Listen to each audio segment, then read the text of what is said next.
Hello అండి అందరికీ. ఈరోజు మీకు నేను ఒక ఇంట్రెస్టింగ్ వీడియో చూపించబోతున్నాను. మన దేశానికే రాజైన రైతు ఇల్లు తయారు చేస్తున్నారండి. ఆ రైతు ఇంట్లో వినాయకుడిని పెట్టుకోవాలనేది వీళ్ళ కాన్సెప్ట్.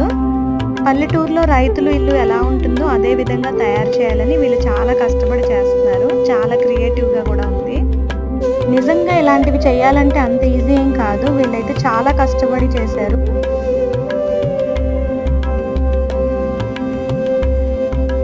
మొత్తానికైతే ఇల్లు చాలా బ్యూటిఫుల్గా రెడీ అయిపోయిందండి.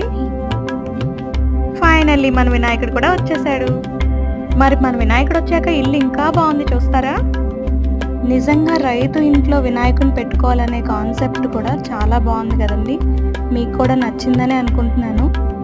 చూసారు కదా మన రైతు ఇంట్లో వినాయకుడు ఎంత బాగున్నాడో.